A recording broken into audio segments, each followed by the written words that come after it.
Hey guys, it's Will, and I'm here at the mushroom house at the farm. And I gotta be honest with you right up front, there's no way to make this video without it sounding like an I told you so video. And I apologize for that ahead of time, but the truth is it's gotta be told. Many of you remember before the election, I did several videos where I tried to speak to rural America, particularly farmers and ranchers, to talk to them about the ramifications of a second term for Donald Trump. And in several of those videos, I talked about the fact that if we were to elect Donald Trump and he were to impose a second round of tariffs on China, the results would be devastating.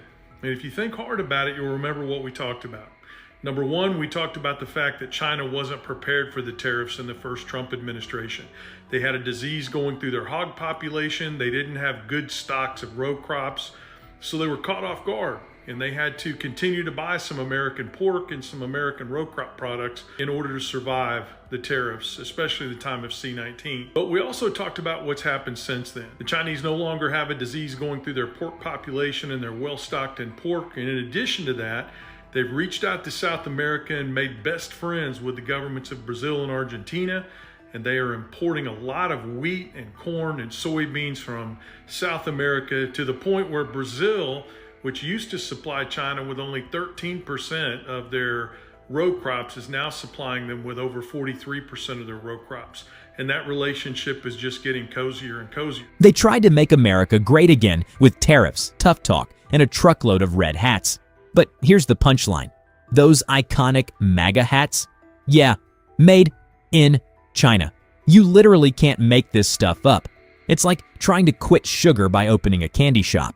The whole strategy was built on this fantasy that if we just tax the hell out of Chinese imports, factories would roar back to life, blue-collar jobs would fall from the sky, and Walmart would still sell toasters for $15. But spoiler alert, global economics doesn't play along with campaign slogans. Now, everything costs more. Your groceries? Upper. Your electronics? Upper. Your dreams of a booming American-made economy? Down. Way down.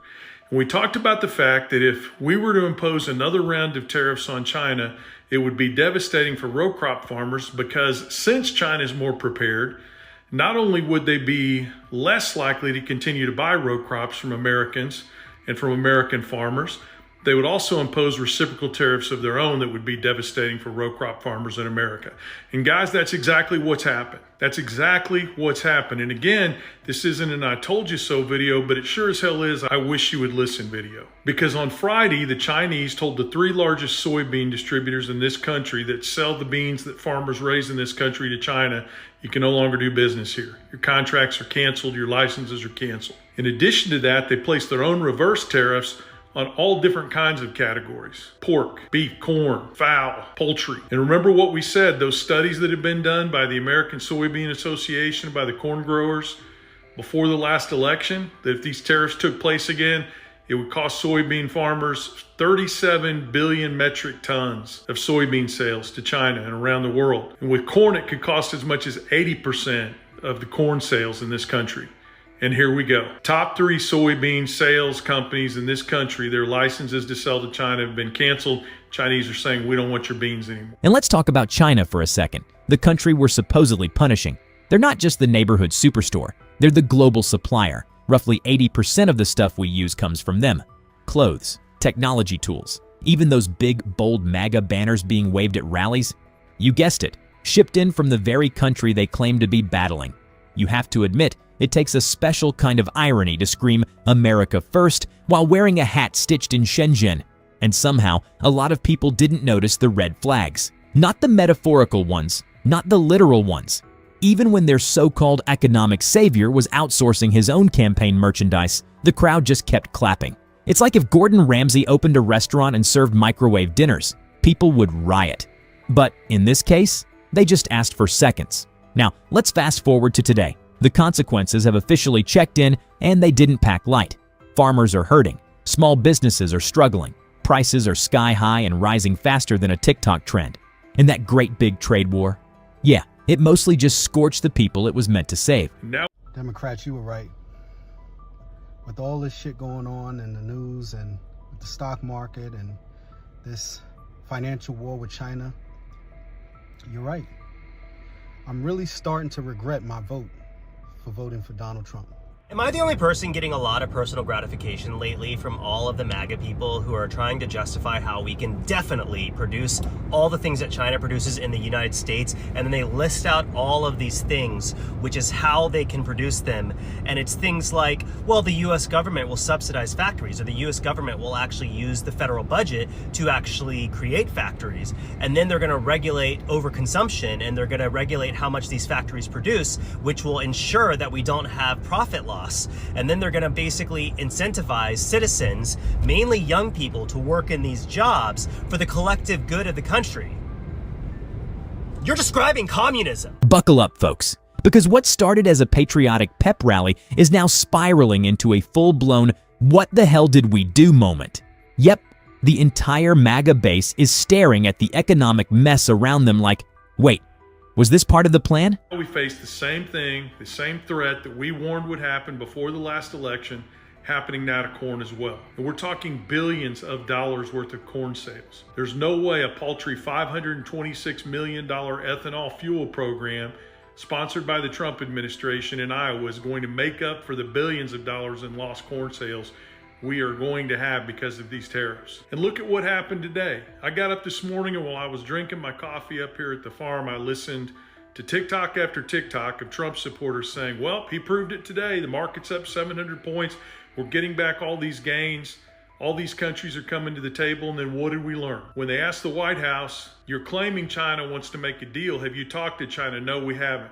Have they said what kind of a deal they want? No, they haven't. Well, you're claiming South Korea wants a deal. Have you talked to them? Yes, we have. Have they talked about what kind of a deal they want? No, they haven't. And the truth of the matter is the market saw bullshit. Here's the thing. Wanting to make America great isn't the problem. It's the shortcuts, the scapegoats, and the straight-up denial that are dragging the whole dream down.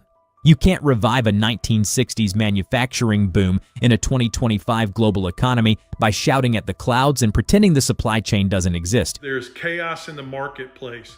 People do not know how to plan for this. And this administration is woefully unprepared to do battle with the Chinese. I'm just telling you guys, this administration, when it comes to agriculture and rural policy, they're not playing chess, they're not playing checkers. They're sitting in the corner playing with themselves. There's no other way to put it, because everything they're doing from a policy perspective and an action perspective is failing.